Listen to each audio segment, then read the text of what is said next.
time that perfectly for an inhale. Ah. Hello, everyone, and welcome to the stream. My name is Mike D'Angelo, aka That Tellest Guy, and I'm joined tonight by my hard-to-breathe, easy to look at... The wheezy wife. It ain't easy being wheezy. Hello. Hello. So today we are going to be talking about the Tellest Chronology. It's not a timeline because there's many of those. So we're going to start from the beginning. But before we get there, I do want to mention a couple of things. The first being that the latest Tellest short story is now available for the public. You can see Days of Shadow is here on the front page of the website. We are incredibly late in bringing that to bear because it was supposed to be a Halloween story, and I wrapped it up, I think, February 1st. So it's nice to have that out. It was a fun story to work on, and prior to that, and I don't remember us mentioning it, the Christmas story was done as well, and that's available on the website. One other item that I wanted to mention, we do the maps, obviously, on Tuesdays and Wednesdays. And I think between the last time I did a Making Maps feature, we actually ended up starting to put our maps on Drive-Thru RPG. So I will try and work on getting something here on the front page of the Tellest website as well that directs people to our maps on Drive-Thru RPG. If instead of a subscription-based service, you'd just like to buy something just one time and have it forever. So. Since we're pitching stuff anyway, How to Be a Wizard, the children's book, is on Amazon. Ba-doink! It's right there. So, here it is. We actually have samples on the Amazon page now. So, if you scroll down, you can see our cute little stuff. We wrote it and designed it. A talented illustrator built it to life. The talented... Listen, disclaimer. My throat is messed up. I'm very... I'm see. under the weather. I have a pass for stumbling today. But anyway, it's cute and magical. Get it. Get it. Get on it. Get it meow. So anyway, as we discussed briefly earlier today, we are going to be looking at the Tellest Chronology. And that means that we are going to be looking at the multiple kind of timelines of the Tellest universe. So we're going to begin at the beginning. Well, not in the beginning. In the beginning. But are we talking about the first iteration of the books? And no, because I think we'll hit on that when we get to the multiple timelines piece, because it's clearly not the same timeline. But anyway, so we'll start with the earliest known story that we have, which is the Fall. Prior to that, elves and dwarves and humans all lived on the same planet, Tellest. And it had very much your classic medieval fantasy kind of story, but it lacked a lot of things, because typically when you're talking about, your Tolkien-esque fantasies, you usually have some kind of evil race, things like that, and at that point it was just elves, humans, dwarves. There was no monsters, there was no, we were the monsters. There was animals and everything like that, and I'm sure similar to how we had like megafauna in the past and things like that, Tellest had some majestic creatures, but dinosaurs. But it's a little bit lackluster when you compare it to the Tellest of today. So prior to the events of the Fall, elves kind of, I want to say, got along for the most part with dwarves and humans, but humans, along with the way that they're presented in most things, are kind of marked by their ambition, because dwarves and elves kind of live longer than other people in a lot of fantasy worlds, and because of that, humans they have a drive to do more in their short time. More to prove. Yep. So, in less time. And ambition can be dangerous. So that kind of brings us to the Fall. So alongside that ambition and that danger that humans possess, especially when they get their hands on magic, there were some other things that led to one elf in particular deciding to banish humanity from the world of Tellest. So he decided to enable a ritual that was going to drive humans from the land. It didn't quite go as planned, and that was the events of the Fall, where not only was humanity banished from Tellest, but magic drifted away from the world for a long time as well. And then the events succeeding the fall in that kind of part of the chronology is the fallout of that ritual having happened the way that it did. So in addition to humans being driven from the world, any kind of half human was also driven from the world in various ways. So if you had a human dwarf hybrid, you ended up having them banished to what essentially became Earth. But for human elf hybrids, they did not get so lucky. The elf side remained behind, and the human side was driven to Earth in a very nice mist blood thing. It was not pretty. But so the fall, if you're new to Tellest, is a really nice entry point to give you like a little bit of a it's the lore of the world, basically. It sets a lot of things in motion because it explains that Tellest isn't just Tellest. It preceded Earth.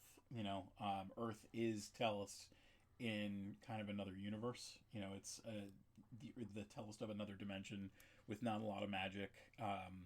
But even from the very last couple of pages of the fall, you can see that a little bit of magic traveled to Earth, with humans and half dwarves and stuff like that. It's also not like the Silmarillion. It's got like story in it that made me cry. In it. The fall made you cry? Yeah. Which part? The love story. Between the old and the, or are you talking about Evensar and Alanth? No, the old. The old? Old. The old. No spoilers, we're allowed to spoil as much as we want. Number one, it's our books. And number two, you guys, if you wanted not to get spoiled, you needed to be here like 5 years ago. Oh, I see. We passed the 2-week spoiler. The 2-week spoiler point.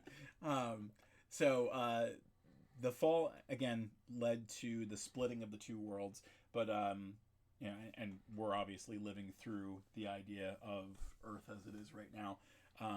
But there's another event called the Convergence, which is responsible for bringing the two worlds back together.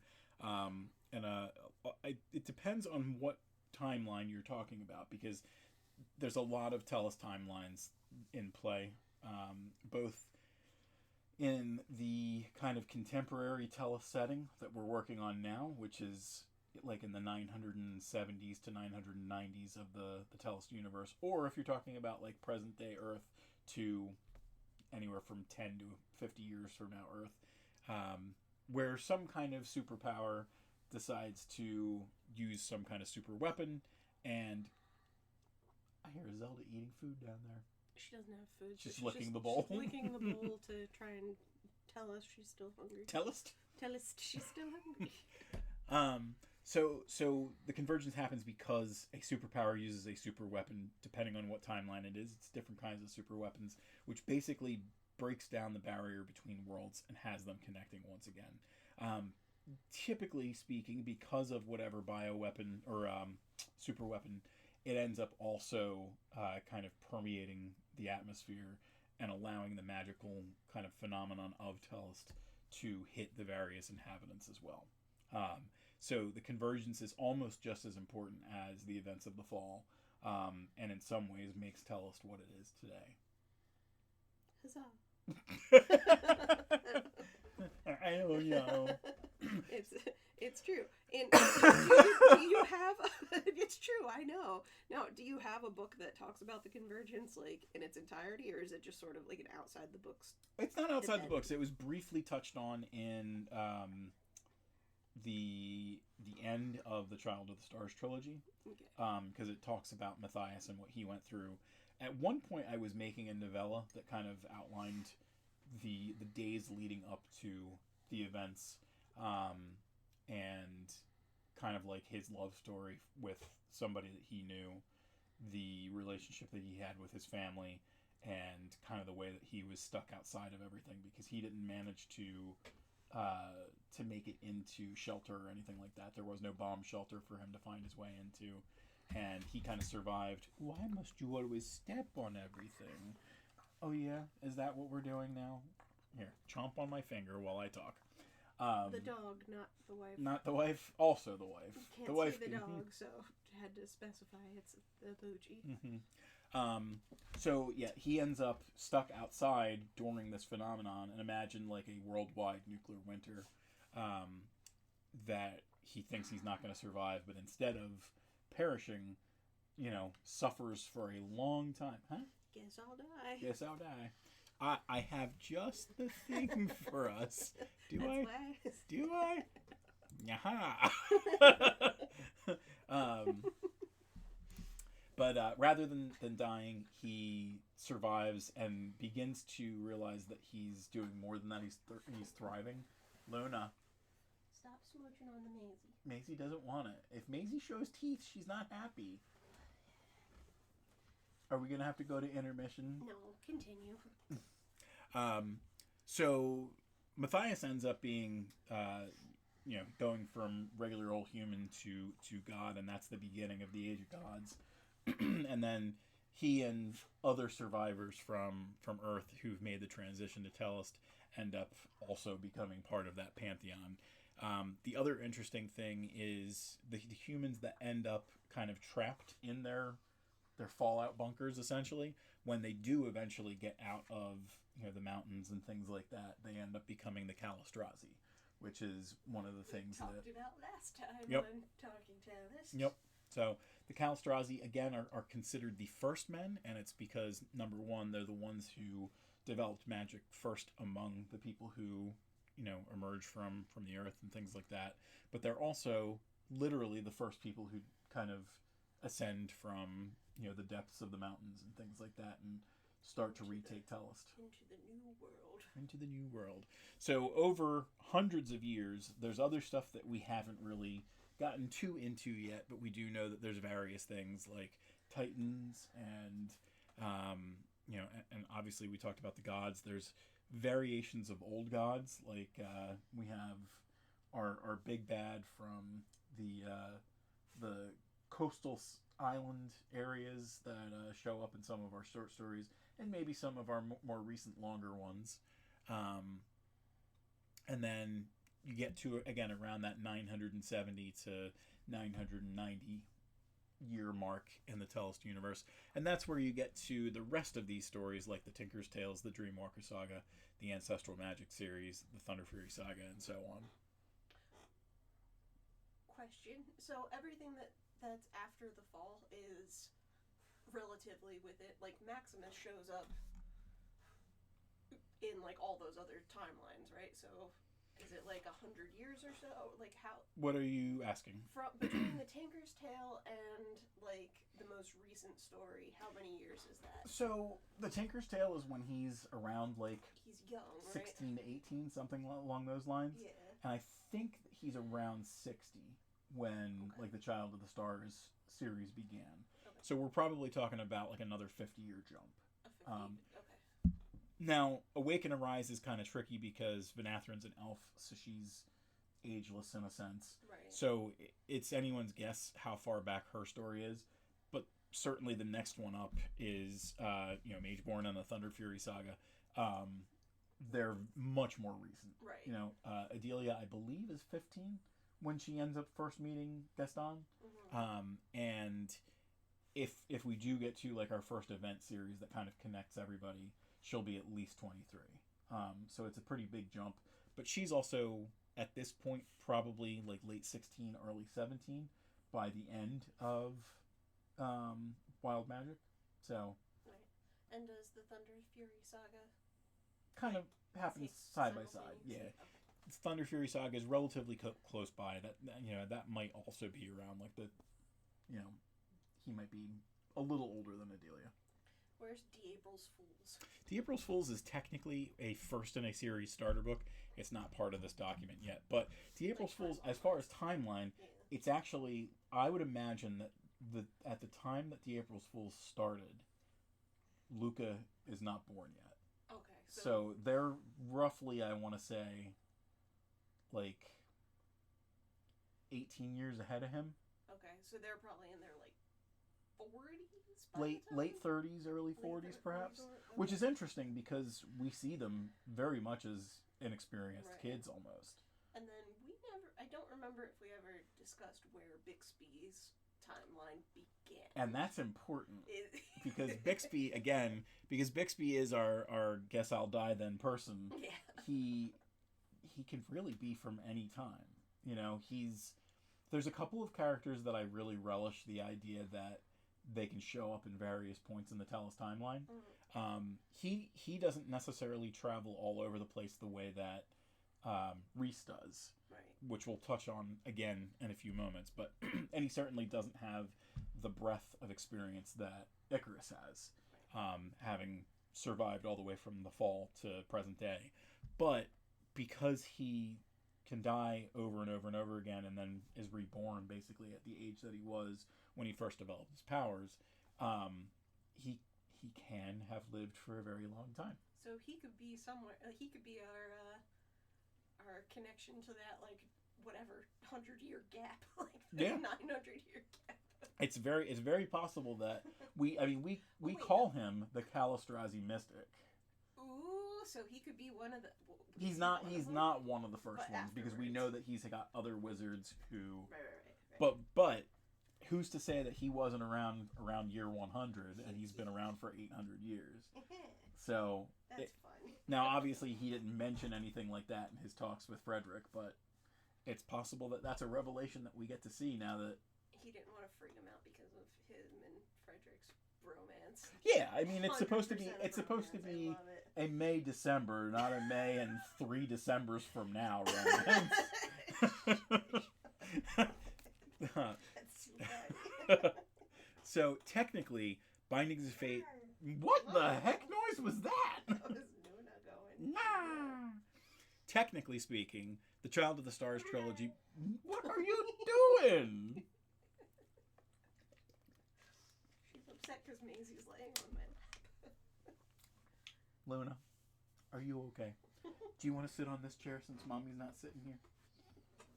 Can you shush? You've never shushed your entire way through one of these episodes. Mommy, he's trying to shush me. Let me stab him. Anyway, you can keep quiet with her. The Child of the Stars trilogy is technically the most recent of the stories on the timeline, along with things like Dragonspeaker. Dragonspeaker is relatively recent. Heart of the Forest is relatively recent, but the Child of the Stars trilogy is technically the end of these stories in the second timeline, because as Rihanna mentioned, we have two book series that kind of ran previous to the timeline that we're in. Once I wrote the Child of the Stars trilogy, I realized that there were some things that I really wanted to dive into, and then in writing that, realized that we might have had a cool opportunity to do some things by twisting the timelines in some interesting ways. And for context, he started when he was 17. 17 years old. Yep. So there is a book that I will not name the title of that is the original timeline, so to speak. Not that it's like the MCU and there's a prime timeline or anything like that. There is a timeline that everyone is currently experiencing in the universe that we're exploring right now, and that is the timeline that exists within like the Mageborn universe.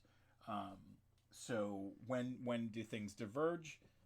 That's for anyone to really guess at this point. But she looks so happy right now. I know, that's why I can't get up and join you. She looks very pleased. She is. Briefly, we had all 3 doggies up here, but now it's just Maisie and Luna is so jealous. Anyway. But Maisie deserves special attention because she doesn't come up here often. It's very true. She's very cute. So again, the Child of the Stars trilogy is the second of those timelines, and we ended up looking back at the prequel stuff, and at that point, I think we thought, oh, it's just going to be a prequel, and then I think by the time I wrote maybe 3 or 4 of the books, I was like, so much of this has changed that we're going to basically kind of give it a soft reboot. That's not to say that the original stuff doesn't exist, because, again, the spoiler period is over. It's your fault. We learn in the ancestral magic.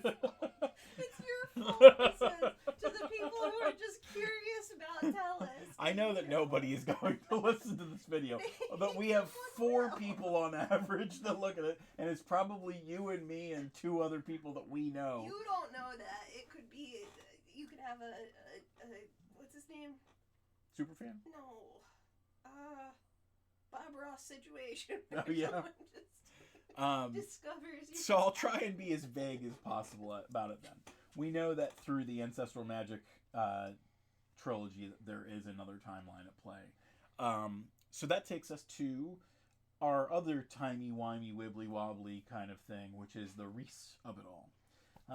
So we were introduced about, I want to say at this point, like 10 years ago, to Tales of Tellest, which is our first anthology book in the Tellest universe, and it collects 5 of the novellas and 12 short stories to the mix. And most importantly, probably, it introduced Rhys Oberon and the concept of the Void to the Tellest universe. And the Void is basically the embodiment of time and the timelines and everything like that. And they're typically kind of cataloged in these orbs.